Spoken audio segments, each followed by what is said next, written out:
carving my own lane, this life of Pablo, you can't yay. Hey, like paint on a canvas, invisible to your camera. Green screens are now mobile dreams, now you're talking my language. What's good, people? My name's Rick Flo, and this is a light painting tutorial on how to do a self-light portrait. Now, if you're familiar with my music and the artwork that's on the music, I do it myself. And I've been doing light painting for over 10 years. I've been obsessed by it. There was even a point when I was pretty much an insomniac from just like not actually having a studio, just doing these light portraits from like midnight till 4 or 5 o'clock in the morning. And every now and again when I'm creating artwork for my music, I do go through them phases, but not as much as I used to when I was a student. But yeah, so last night on IG Live, I did a more, let's say, long tutorial, just showing people live how I do it. I might even upload it to my YouTube channel. But in this, I just wanna cut to the chase of how you create these light portraits. So before I go into it, I guess a little bit of history. Maybe some of you guys don't know. I mean, light painting has been around for, I guess, the advent of when cameras are being created, because it's essentially long exposure photography. And what I find fascinating about it is that you use the torch as your pencil, as your brush. And in particular with these light portraits that I'm going to be showing you, I mean, there's one in the background which is kind of blurred, so I'll probably put a picture up here to show you it more clearly. But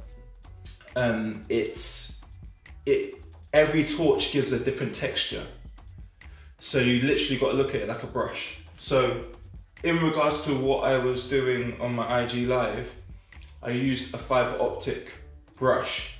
Now that combined with a standard torch, as you see, although this is not really a standard torch because it does go through different colors. So as you see, that's red, green, and there's a multicolor function, which is pretty much what I use on a lot of my photos. So that combined with this, and as you see, it only comes out of the end of the Fibre Optic. So it creates like, this creates like, you could say, electric kind of images. It's a very unique style of imagery. And if you just use the torch itself, then you can do more kind of standard drawing things. Think of it like a big felt pen. And yeah, there's all sorts of different ways you can use it. So, you know, some of the portraits I'm going to be showing you, it's me brushing myself or my partner. And it sounds kind of funny, but I love the end result. Otherwise, like I've got like lightsabers or light batons, which I got off eBay, which do the same thing. Not same thing, which has its own unique kind of vibe. So yeah, like anything that emits light, you can use as your brush, you know. So it's a fascinating thing. You might look weird doing it in the dark, but at the end of the day, always think about the end result and the process. So yeah, so I guess I've showed you the tool. What else is useful? Having a camera that's on a tripod, so I've got a 700D, so that's what I use. I'll put a link to everything that I'm using in my, not bio, in the caption, the box below the video. This remote I use because it's best to shoot on bulb settings, so you've got full capability of how long you're going to take the photo. So some of these photos, I took them over 6 seconds, some are 10, 15, like 30 seconds, but it's good to have that flexibility because you're going to essentially use the photo as a canvas, and you're going to draw as long as you want until you've drawn in what you want to be drawn in. And if you want to see a live demo, I might put a little bit of it within this video, but I'll also upload the IG video. A big thing that I must say for people that are impatient, so last night I spent 2 hours creating some of these photos, and I've probably, out of, in all honesty, out of what, about 200 photos, I like 10. Yes, I'm a bit of a perfectionist, but also because it's an experimental technique, you're not always going to get sick results straight away. I mean, with some tools, you know, like I've got like there's another style of portraits that I call them city portraits, which is where it looks like a double exposure, but it's a single exposure over like 10 seconds, where I stand in front of the camera, then I move out of the way, and then it's exposed to whatever behind me, and then you see like amazing like merges of whatever's in the background with the person. So that technique is pretty consistent as long as you've got a long enough lightsaber. But in regards to using the Fibre Optic brush, I'm still learning new ways of using it, and just to create images that I feel are uniquely my own. I think I first come across the Fibre Optic brush technique on Flickr, when I used to be on there quite a lot.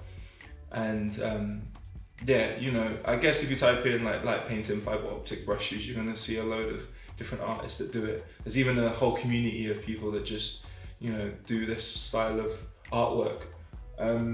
But yeah, honestly, any tool you've got, you can create light painting. You just need a DSLR, a remote, or you don't even need a remote, DSLR and a torch, essentially. But as I said, I'll list the tools that I used.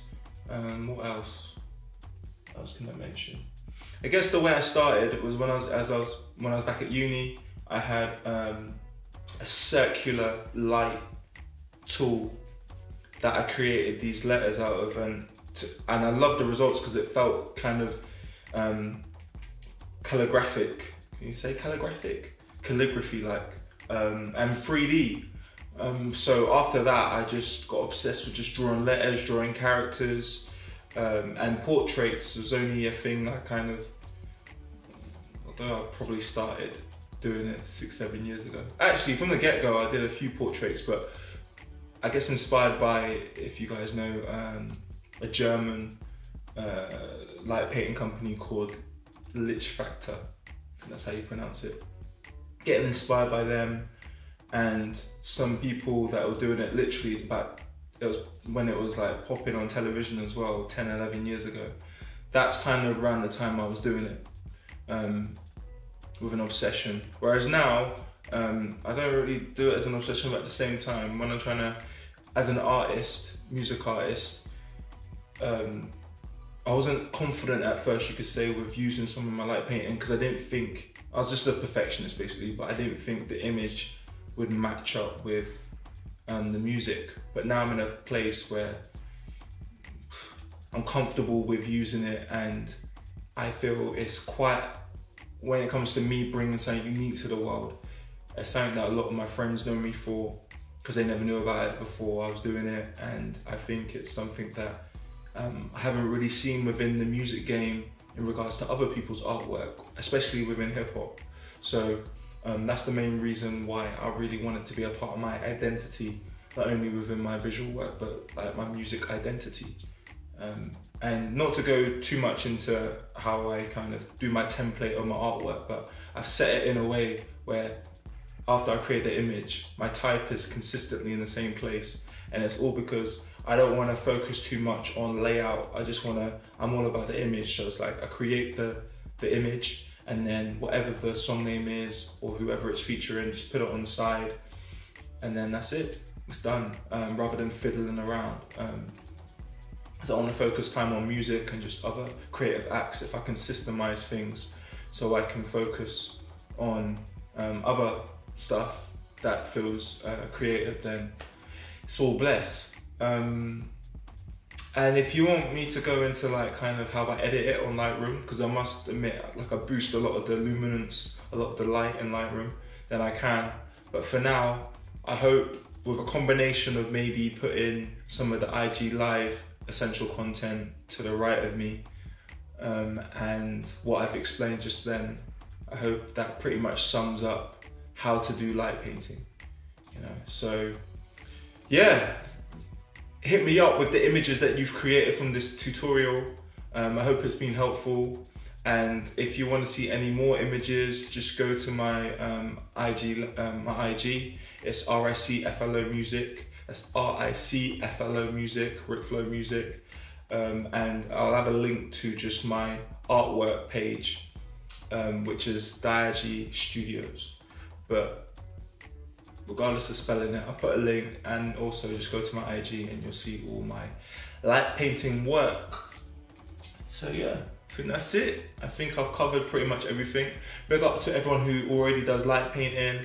You know, there's other big names within the community, like I think his name is Eric Parr, who goes to amazing locations and works with a yoga model assistant who creates this beautiful, elegant movement which has inspired a whole community around the world, and he's done the TED Talks and done all sorts. So I love everyone that's just pushing boundaries within this medium, and yeah, hopefully that pretty much sums up how to do this.